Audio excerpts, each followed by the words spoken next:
and welcome back to the Argyle CFO Leadership Forum. My name is Brittany Sullivan with Argyle. A couple of notes before I turn things over to our panel moderator. First, a quick reminder to stop by our sponsors' virtual booths at any time during today's event and for the following week. Our partners are committed to providing you with valuable content and a great overall experience. At any time during today's event, you can visit their virtual booths from the main agenda page, which includes complimentary materials, information, and meet and greet opportunities. To ask questions throughout the session, simply type into the Q&A chat, and we will address your questions at the end of the session.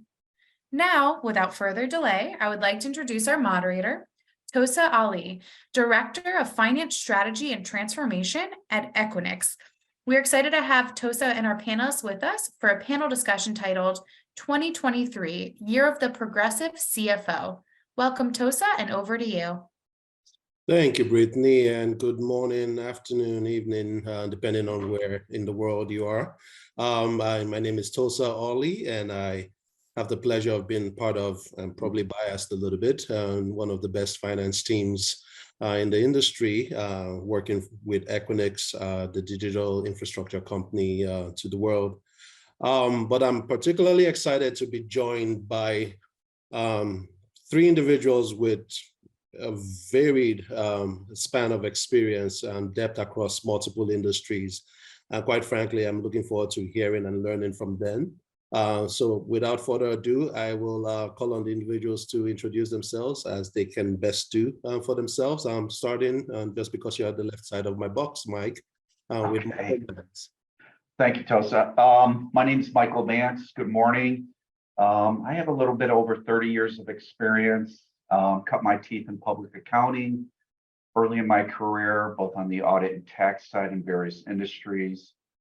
Then went to industry working for Fortune 500 companies, leadership positions, a lot of financial reporting, technical accounting, controllership responsibilities, implementations. Then I consulted and did consulting for about 4 or 5 years, and it landed me where I'm currently at, which is Dialysis Care Center.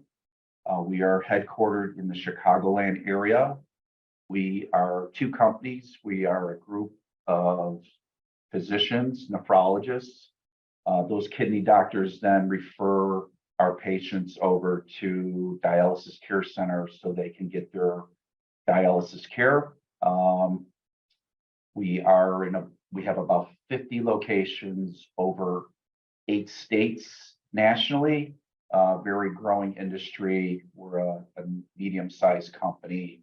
I am the VP of Financial Operations here. I'm the main financial officer reporting into the CEO. So looking forward to this topic. And so whoever's going to be next, I'm going to toss it over to, I guess, Sue. There you go. Good morning, everyone. I'm grateful to have this opportunity to join our panelists on this very topic. I've been a CFO, I guess, for the past decade. I could count.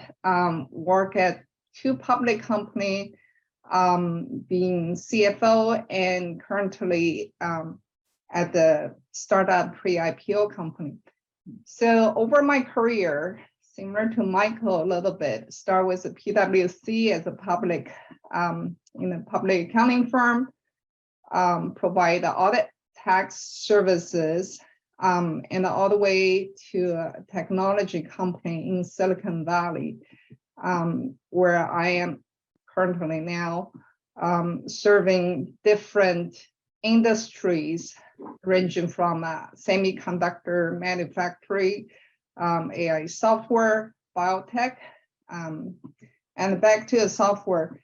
So my current company now is a private company. It's a big data software company.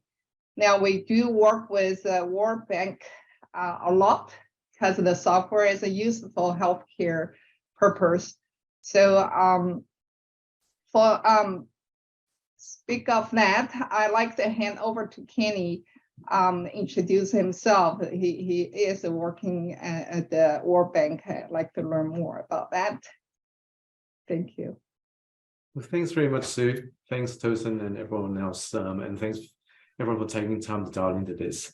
My name is Kenny Chung. So my role is the Chief of Procurement for the World Bank Group, and that represents the 5 institutions that is under the banner of World Bank Group across 140 odd countries, and we are also based in Washington, D.C.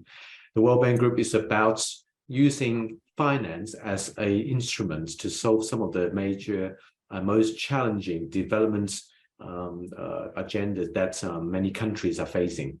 And we are intimately involved with all the different finance industries around the world as well to partner together to help many countries who are in need. And in terms of my role, I guess the responsibility of procurement is also very intrinsically linked to the finance agenda due to the amount of very large amount of outsourced activities that we do procure, and that in itself we've learned much over the last few years, especially. So we're looking forward to learning, to also sharing a lot of our experiences with you, and hope it will be a useful exercise. My background has always been in finance for a long time. I was with Goldman Sachs for before my time in the World Bank Group, and also worked in Asia primarily, but also based in Australia with the National Australia Bank, a major retail and commercial bank, and then previous to that in the oil and gas industry with ExxonMobil. So very good to meet you all. Thanks for being here, and look forward to the next 30 minutes of discussion. Over to you, Tosin. Awesome. Like I said, a breadth of experience represented in this panel. I'll start with Kenny, since we ended with you. The tag for this seminar is essentially 2023, the year of the progressive CFO. And if I can think of a word that has defined the morphing and evolution of the CFO over the last 3 decades, progression is probably one that is fairly apt. Can you speak in your experience working in different, you've been in banking and oil and what have you. How have you seen that evolution play out, either from mentors that you have worked under or even in your current perspective as you've gone into that C-suite? Yeah, I think to summarize my observation and seeing the evolution, I think the role of what those of us who are in the equivalent space in terms of leading the finance function has moved a lot from a lot of the so-called reactive compliance reporting aspects to one more of an advisory and also predictive role. And what do I mean by that? It is really with the advance of data availability and a lot of the therefore predictive analysis that can be done, the CFO can utilize a lot of that information to guide a lot of decision-making process that is much more strategic and forward-looking.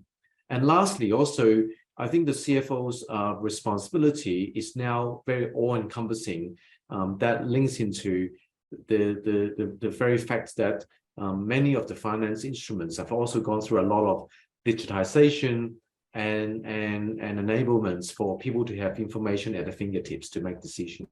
So with all of these changes around us, I think it really shifted the role that we all can play. So that's my perspective. Makes sense. Sue, I'm particularly interested in your pre-IPO experience, right? Is there a difference there? Kenny and I have worked for more established behemoths who have been around for decades. What kind of skill sets did you find that you needed to evolve or adapt, particularly in that pre-startup environment? It's a great question. And I like the answers that Kenny just provide, actually. For CFO nowadays, especially in pandemic, is from the traditional just the compliance, that part now moving into a long-term vision. So from my experience, because I've been working at a public company for so long and now in pre-IPO company, the mindset of a CFO really is going to be a long-term vision driven rather than just a short-term, like a performance driven. Of course, you need a short-term performance, like a public company, you're basically quarter to quarter earnings report, right? So, but for private company, you don't have that, pressure on the quarterly earnings report, SEC filing, all that stuff. So you'll be able to have a mindset to say, every single decision you're making, have a mindset to say, is this gonna help with the company long-term strategy? Like access plans, the company is going M&A route, acquire company to expand, or organic growth, or are you going to IPO, right? So that's the exit. So with that in mind, that help you with every single decision you're making on a daily basis. So that's a long answer to your question.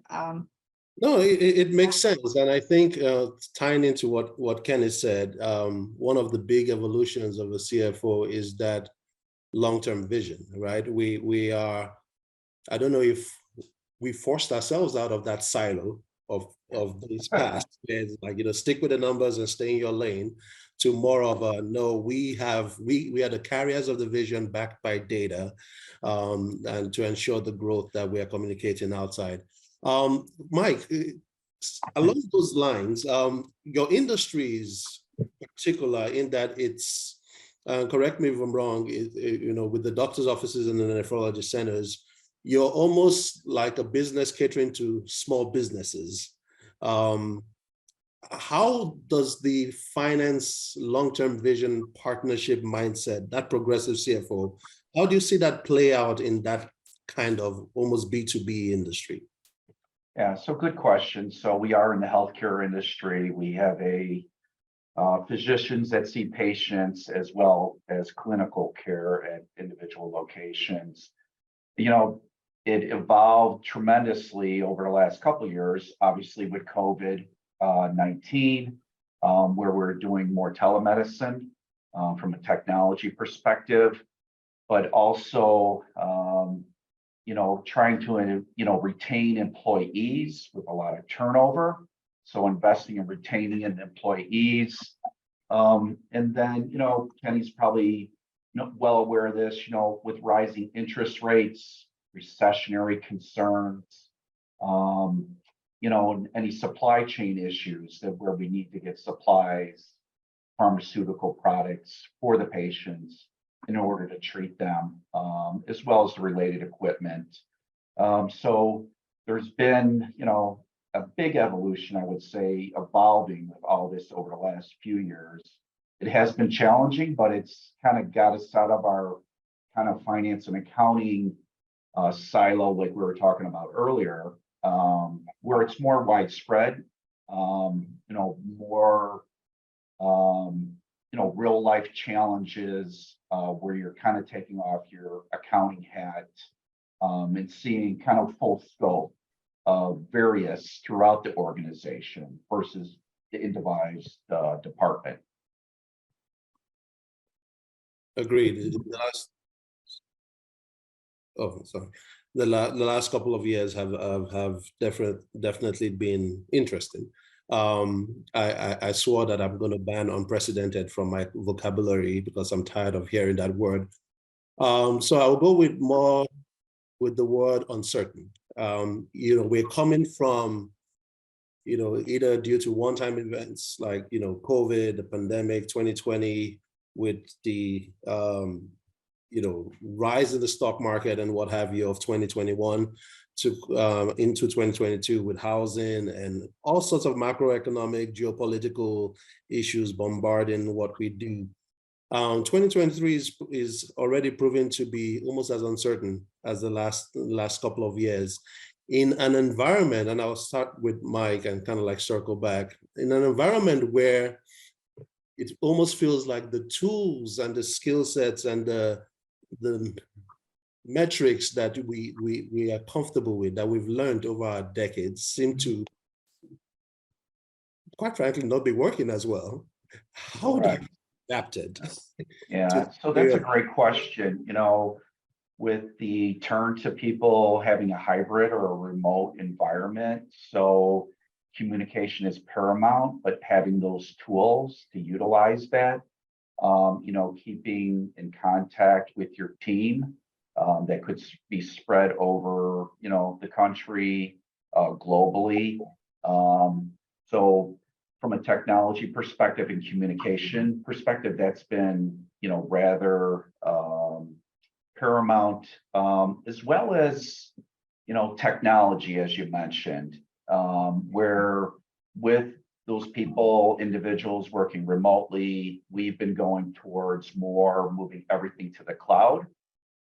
We are still a smaller business, but we've been evolving over the last, you know, handful of years. But cloud computing, whether it's your ERP system, telemedicine, and then, you know, utilizing the analytics, you know, whether it's KPIs and just various formats from a strategic perspective, utilizing those tools.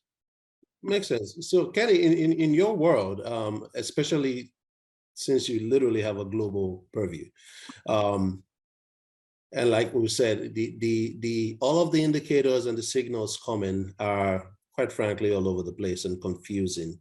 What new skill sets, if any, have you needed to adopt to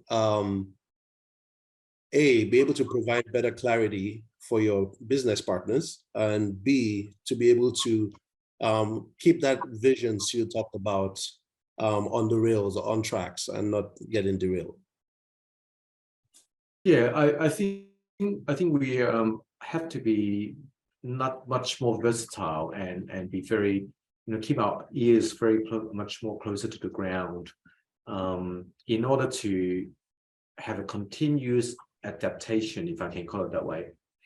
You know, be it the global economic issues that are at play, be it a talent issue. We saw one of the comments about retention, so I'm sure we're going to get to it.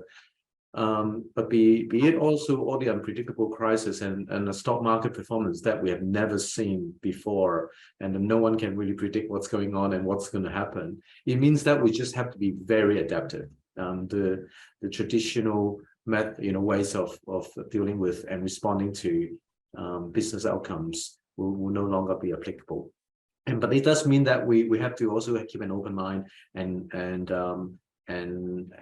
really draw a lot of inputs from a diverse group of advisors, our staff, benchmark information to inform our decisions. It makes sense. And to that, keeping adaptability that Kenny just talked about, Sue, I can imagine that is almost even more critical in a pre-IPO startup environment, that you need to be able to pivot on a dime.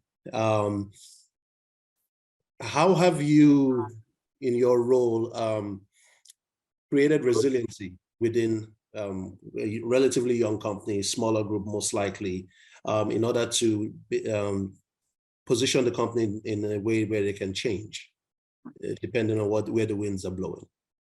Yes, for sure. I want to add that the risk and the opportunity from the current environment over the past 3 years, because of the pandemic, that remote working has become a norm, which works very well actually for the company that we have expanded from like 9 countries now to 19 countries internationally.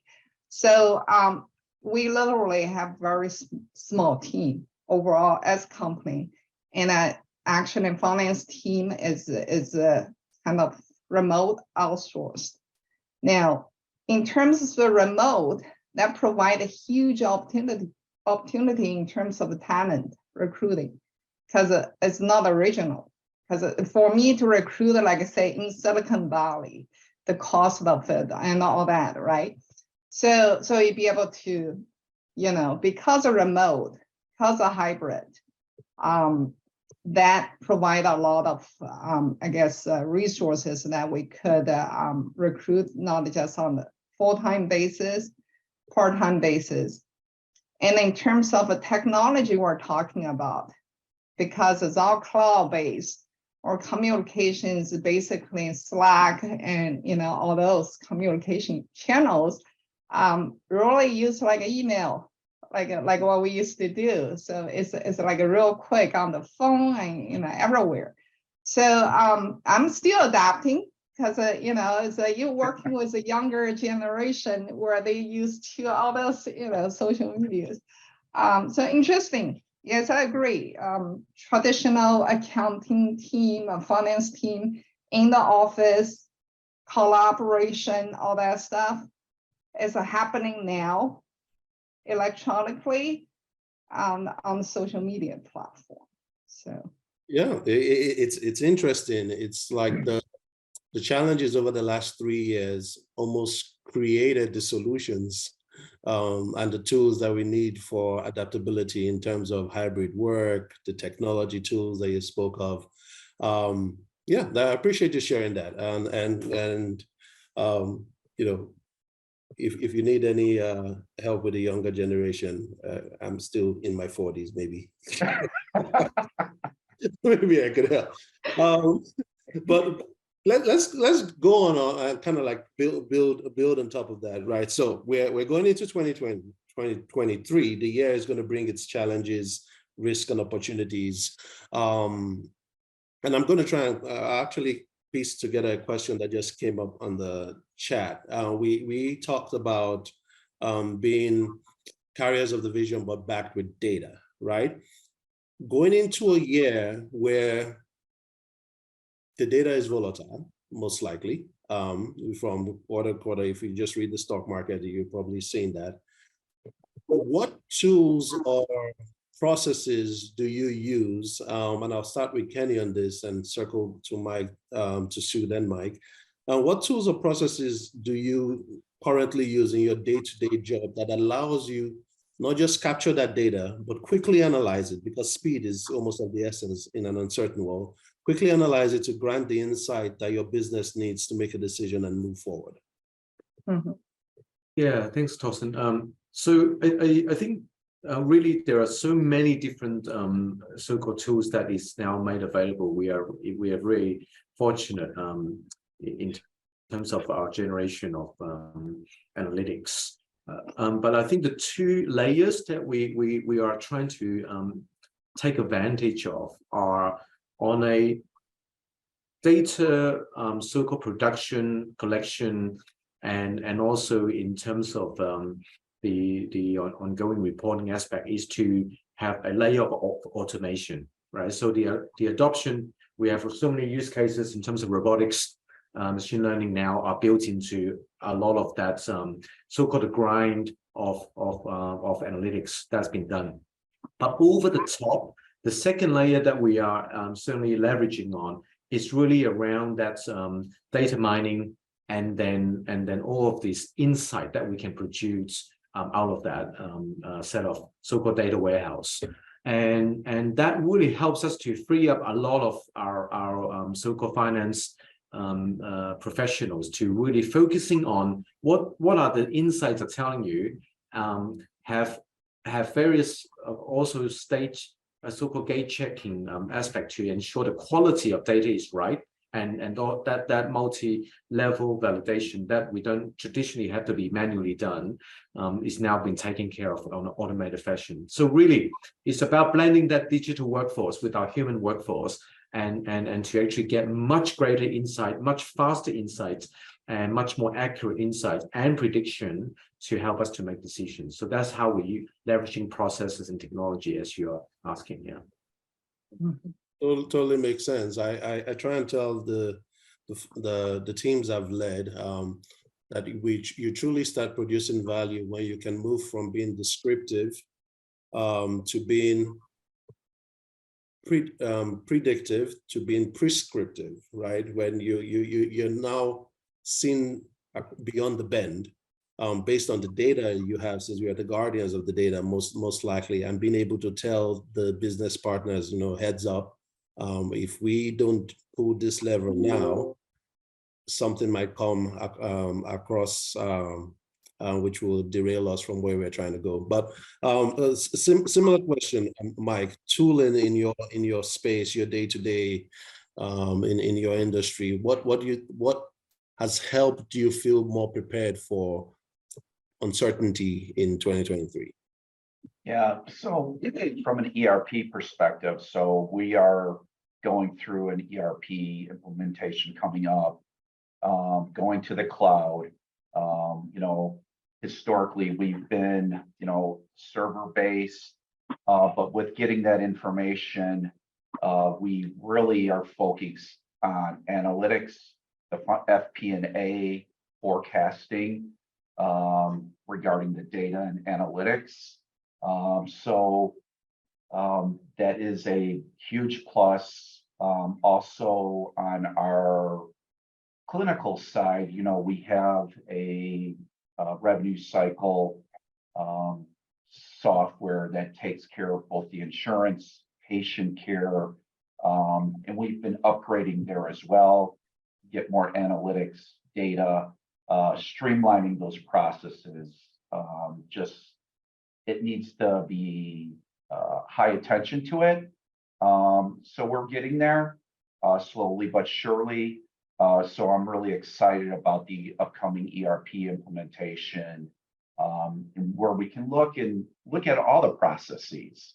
We're just not going to kind of put it together overnight, but take our time with the implementation and where we really need to focus. Data, financial reporting, and FP&A and the related analytics. So, Sue, let me add a layer to that. And if I'm putting words in your mouth, please correct me if I'm wrong. But I would hazard a guess that relative to a Kenny, you are more resource constrained in terms of headcount and or dollars or the large scale tooling, because they cost money. So in your world, in that pre-IPO state, knowing that the dollars are finite, what do you do, right, in order to address the same uncertain environments that the other two are going to be faced with? Yes, exactly. Yeah, go ahead. Oh, sorry. No, this question was Kenny or? No, Sue. Go ahead, Sue. Okay, sorry. So I would say technology is quite important. I'm looking at the last question that Lindsay posted as well.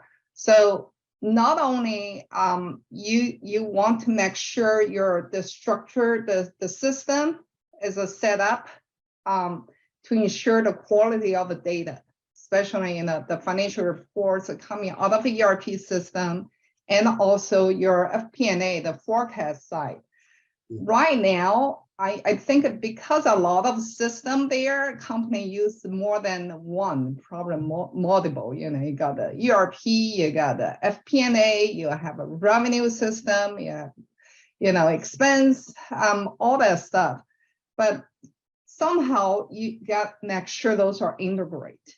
You don't want to trying to reduce any human errors by doing manually, do that. So I have a system automatic import and export.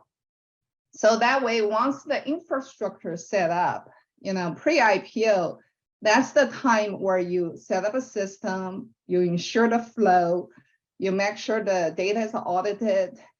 With the time, when you're a public company, you do not have a lot of time doing all those, system implementation. You literally handling SEC filings, all of the audit, the quarterly, all that stuff like crazy, right? So that's the part that I know the best, as public company, how much compliance work you have to do. Private company, pre-IPO, use that opportunity, set up a right structured system, ensure the efficiency with limited resources. That's my point. it's almost like get your house clean and in order before you put it on for viewing and a showing. It's not when people are coming to see the house that you're trying to put things away, right? But Kenny, it sounded like you had a point you wanted to make. Again, sorry to interrupt. I thought that the question was directed at me, but I think to supplement, I guess Sue's aspect about technology enablement to really help to do with more, but with less. I think one other aspect at this point in time, apart from that, is around also in some way we try to leverage a lot of the business units to be the extension of our finance community. Yeah. For them to do a lot of the actual perhaps business related analysis and some of the preparatory work. Therefore, in another word, having a broader so-called community of finance resources by enabling the business to teach them to do some of the work that otherwise we would have done in the past. And so far, I think that also creates more ownership, but we don't have to increase headcounts, right, to deal with more demands, for example. And in fact, I think the partnership is being very fruitful. I totally agree. I tell folks on my team, regardless of your title, you're all mini CFOs, right? So you have to have the same hat for whatever part of the portfolio you're responsible for. Selfishly, it's because it keeps stuff away from my desk until it becomes, something that I have to step into handle. But it enables that sense of ownership. They are not thinking always tactical. There's a strategic bend every finance professional, I think, has to bring to bear in your day-to-day job. Let me pivot slightly and go to a fun acronym that we've probably heard a lot of over the last 5 to 7 years, which is ESG initiatives. I think understanding that the world is resource constrained, right? There's more of an onus being put on sustainability, being able to be good stewards, so to speak, of your resources, of your environment, of your within your community. Mike, in your world, how have you or companies in your space been focusing on that component of governance, environmental, social governance in your space? Yeah, good question. No, we are privately held, so we don't have the quarterly disclosures like Stu and Kenny have been mentioning. But from a social perspective, just working in the local communities, work conditions, diversity, executive compensation on the governance side, tax strategies. It could even be down to donations to the local community that's needed. We have clinics in 8 states. So there are other communities that are more needy of that, and we partake in that. Environmental, I would look at it more from our vendors. We do have vendors that are Fortune 500 companies, with robust disclosures. We're very little in that space, but there is kind of the recycling component for medical devices, etc. And from our perspective, it's much smaller than a large publicly traded company where they'll have more spokes on the wheel. But it's being addressed. I think it's something that's paramount, along with diversity, equity and inclusion that you see out there as well. Yeah, so Kenny, this is probably something that every year is like number 1 priority, I suspect, on your list. With 189 member countries in the World Bank and offices all over the globe, I actually am very, very, what does that look like? You know, how do you meet those standards internally, externally, given that your stakeholders are quite literally spread over the world? Yeah, look, I think that is certainly the ongoing challenge as we try to meet the needs of so many clients and stakeholders from all the countries that have a need for developing either new roads, hospitals, a reservoir or renewable energies, or to deal with gender conflict issues.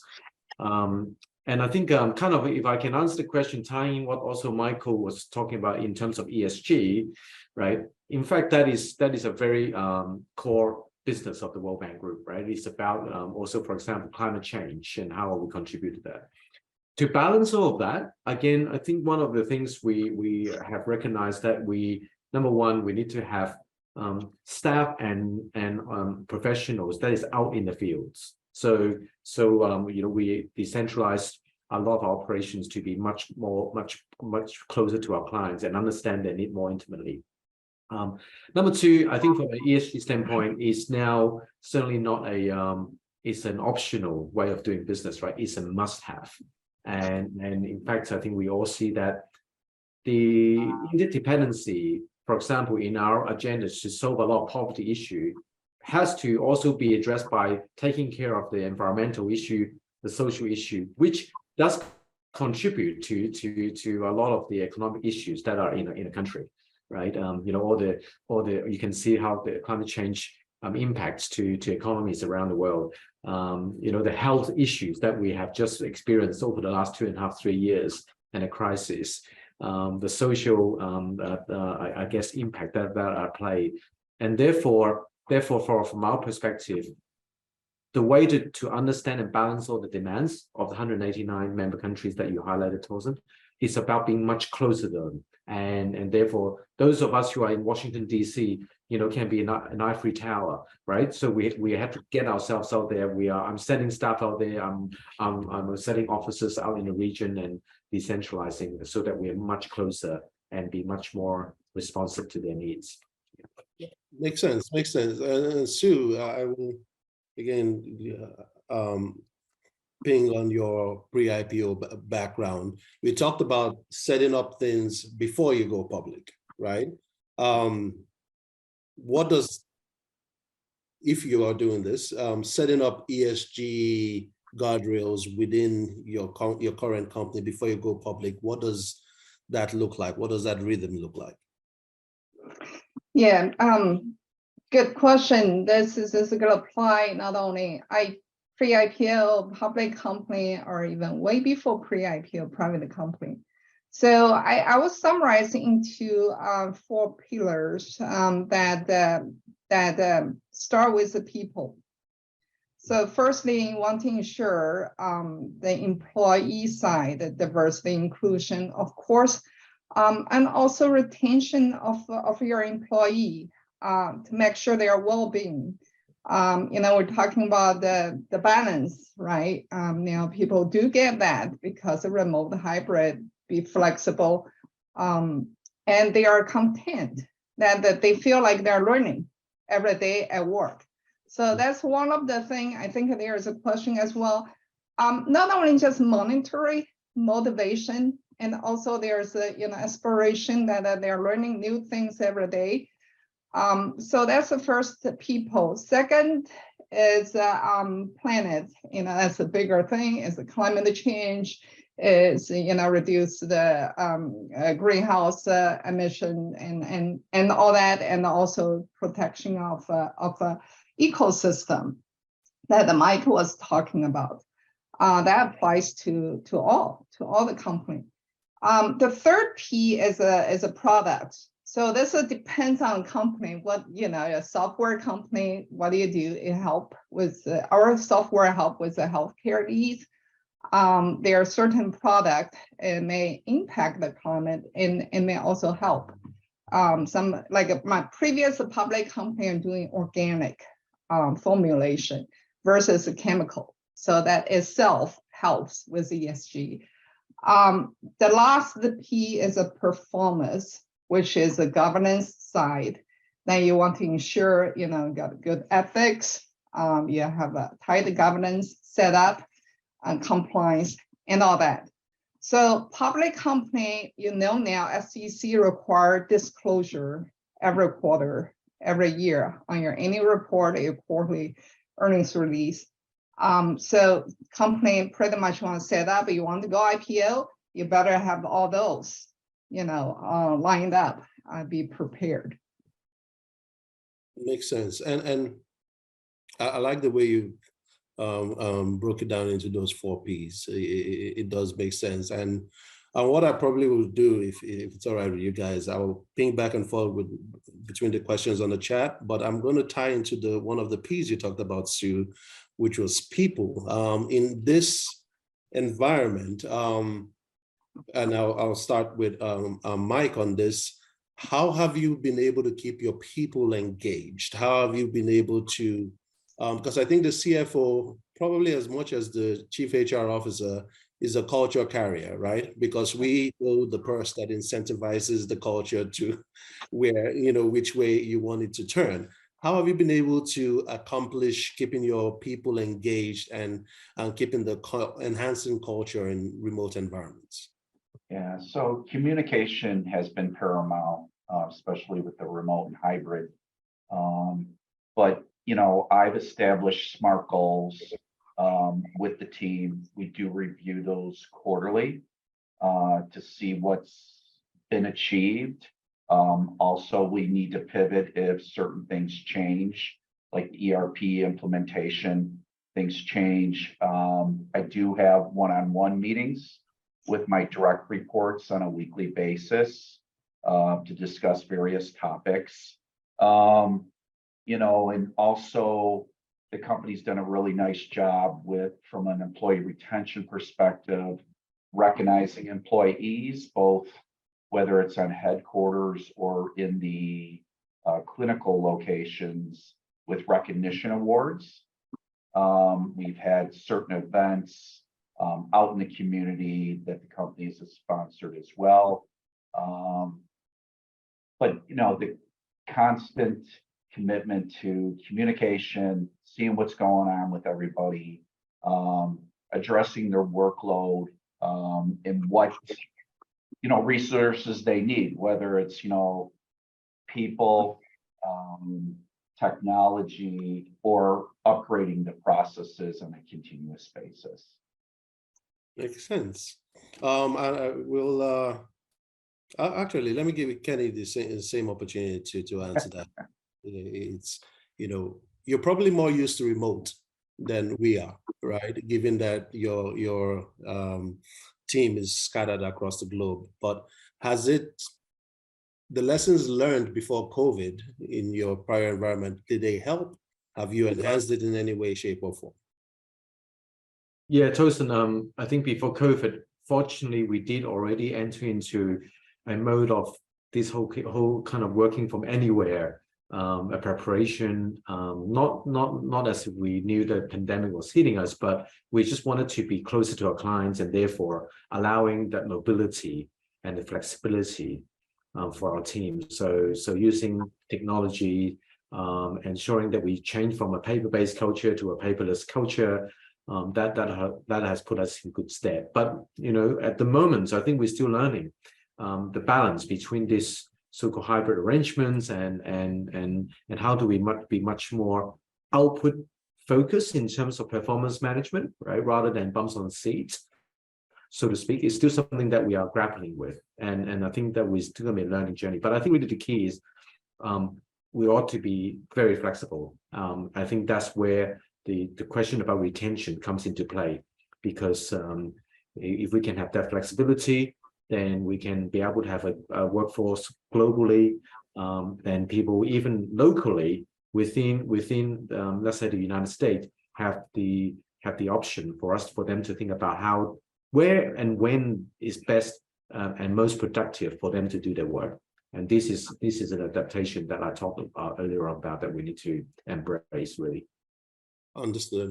And Conscious of time, but I did want to get this question in because I'm curious about it. A listener asked a question, and I'll start with Sue. What duties do you see CFOs relinquishing that might be holding them back from doing a better job going forward? Because like what I think Kenny mentioned, CFO wears many hats. You know, we're almost like a Swiss Army knife at this point in time. What is the point of diminishing returns that we have to scale back on certain things in order to ensure that, well, we're still progressive? So that's a great question, actually. I'll answer that by saying, no matter how much task or how much delegation you give to employee or something, but the CFO, you hold that responsibility. You, in public company, you bring the credibility to the company with the investment community. For private company, you still, because some companies small enough do not need a CFO, full-time CFO, but somehow it got somebody internally. Now, if you're CFO of a company, your credibility, your responsibility is there. So that's the part that you cannot say that you relinquish that to somebody else, to controller, to another VP or something, right? So even though they're helping, you know, you let them learn, let them do things, but ultimately it's your responsibility as a CFO to make sure the things is in compliance, make sure the governance, make sure data quality, make sure system works, make sure people, good employee retained or happy. I like that. I like that. And it sounds like you maintain ownership and accountability while still learning how to delegate, you know, because you're one person at the end of the day. And I guess similar, Mike, and you can use this almost as the final thoughts. The progressive CFO in this day and age, what do you look like? What do you have to relinquish? What new skills do you have to learn to be successful going forward? Yeah, so, you know, the communication that we've talked about, you know, it's paramount, remote, hybrid, having one-on-one meetings, setting realistic goals and timelines for your team. You know, and I think if you do that, you will retain your employees. So you need to constantly invest in retaining them. You know, there's other, you know, the CFO wears various hats. I think when Sue was talking about it, you need to push things down to the team, but you need to watch it because you have the overall ownership of it. But I also believe that provides them more opportunities to learn. And I think that keeps, you know, the individual team members learning new stuff. And I think that really helps with retention. And then, you know, continuous investment in technology in upgrading the processes. You know, if you break it down to people, process, and technology, that's how I usually do it, kind of overarching. Absolutely. Absolutely. Kenny, any thoughts, final thoughts? I think, look, Michael and Sue has really covered a lot. One thing I add is about also engender a sense of confidence in our teams that they can actually go beyond the traditional remits to be really a true advisor and business partners for their clients, but also for their own career. And we want to give them that possibilities and the facility that they can actually be much more employable because they have a very diverse skill sets that they should be confident in using. So I think that will give them, you know, greater optionality, greater, you know, job security, greater engagement, but also greater enjoyment in what they do. Yeah, absolutely, absolutely, and I couldn't agree more. It's I think the progressive CFO, the progressive finance professional, period, has to be a consummate learner, right? You have to understand the business enough to be dangerous, right? But come with that added advantage of the finance acumen and data analytics and what have you that comes naturally to us. And if that individual can almost be deep and wide in across the scope and know when to switch to what tools and know when to ask for help and or delegate, I think that person is built for whatever comes in the future. But I want to thank you all. I learned a lot. I don't know how we put the panel together, but I couldn't have thought of a more broad and refreshing perspective represented here. And I hope others listening learned something from this call, and I will turn it back to Brittany to close us out. Excellent. Well, thank you all so much for such an incredible panel discussion. I also want to thank everyone who joined us for this fantastic session. All of today's content will be made available on demand following this event. Thank you all again so much.